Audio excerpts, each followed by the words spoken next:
I'm Asman Glover. I'm Director of Development Planning, National Planning Authority.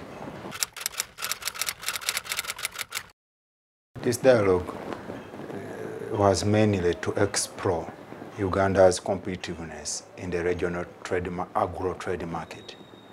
Now, for us, from a planning angle, as you may be aware, we just produced the third National Development Plan. And out of this third National Development Plan, the goal of this plan is to increase household incomes and welfare of Ugandans. And key in this plan is a program called Agro-Industrialization Program. And Agro-Industrialization Program, what we are doing under this is to try to unpack the entire value chain of agriculture from production all the way to the market. So this dialogue that we have been having is key in that value chain because it's talking about trade within the regional market, making us competitiveness. Because what we are saying here, you cannot increase household incomes within agriculture if you don't unpack the entire value chain. And if you do not have trade, people will be producing and will not be getting the requisite incomes. So it was very important to that extent, and more timely because it's telling us the things that we need to do to improve Uganda's competitiveness as a key player in the regional trade market.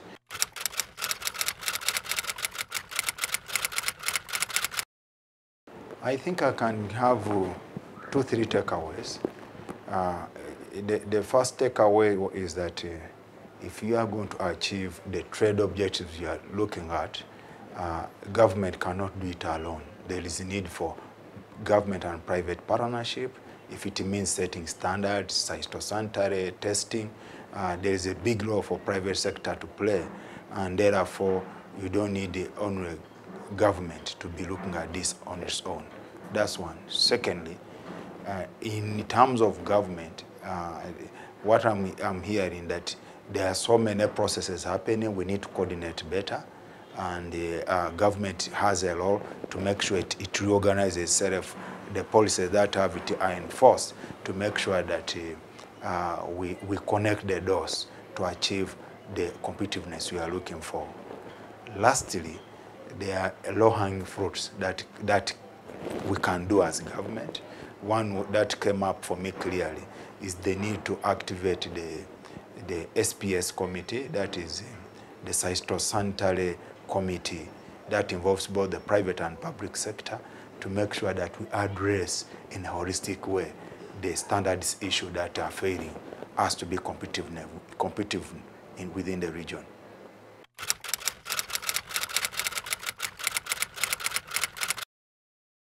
For me as a planner, everything that we have discussed is a key to me. Why? Because as I told you, is that we crafted a plan, and within this plan, we have a very key program that's called Agro-Industrialization Program. And this program looks at production of agriculture from the farmer's end.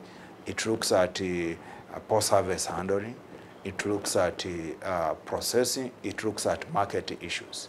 Meaning that to the extent that in all the strategies, everything that we are looking at here is going to fail us as a country achieving the results we envisaged for this program, it becomes key for me as a planner. So meaning that, as I told you in that conversation, is that we are going to look at the recommendations coming from this report, case-by-case basis, and we convene the right government people and the private sector to make sure we address them on a case-by-case basis. So the entire report will be very useful to me as a planner if I'm going to focus on achieving the results that were envisaged in our planning framework for this program.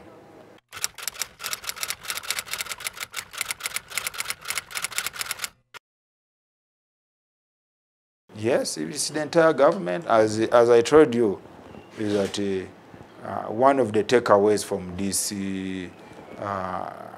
dialogue was government cannot do this alone. There's need for the private sector to come together with government. The beauty is that as National Planning Authority, one of our mandates is to liaise with the private sector and civil society to assess the performance of government. And therefore, my biggest takeaway is making sure that I liaise more with the private sector. And this dialogue was one right step in that direction. Secondly, we need to bring together key players along the agro-industrial program, because again, if you were to go back to where I started from in the agro-industrial, from production you have Ministry of Agriculture, you have including research, where you have research institutions, then you have post-service handling, where you have stores. Here you have mainly the private sector. You have also Ministry of Trade, and then the market issues, including industry and processing, again, Ministry of Trade. Then Ministry of Finance as a financier, including us planners and the entire private sector. We need to collaborate together, and the donor community. We need to collaborate together to make sure that if we are looking at the programmatic approach or focus on results, we need to bring our synergies together to address all these issues along with the entire value chain.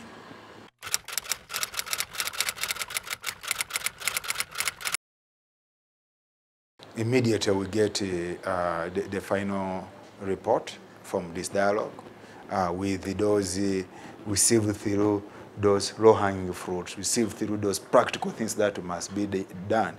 On our part, you start seeing fruits by us convening to make sure the right players to start doing the right things. Because the other takeaway I've got from this is that not everything that we are talking about requires money actually. Some of them is just requiring a bit of more coordination. So that coordination should immediately improve. Immediately we get the real key steps that we need to do so that we engage more people to make sure that we address this. And remember, we're not only looking at this regional market, because for us this is a good step for the Africa Continental Free Trade Area, how we strategize as a country. This is one of the learning steps we need to do. We will not be able to achieve much in that African market if we can't address the issues within the regional market. For me, I'm just happy because, as I told you, this has been an eye-opener for me. And as a planner, again, I told you that for us, we learn and learn and learn. Our role is to learn and make sure that you put what you have learned into practice. So there's a lot that I've learned from this dialogue. Going forward, I need to institutionalize this so that it's periodic, so that we use it as a way of informing policy direction, but more so trying to deliver on the mandate of National Planning Authority as a convener of private sector to make sure private sector contributes to the development of this country. So they need to identify us. They are peer reviewers to make sure that they identify the gaps that government should address, and this should inform the planning process to address these issues as we develop together this country, our country, Uganda.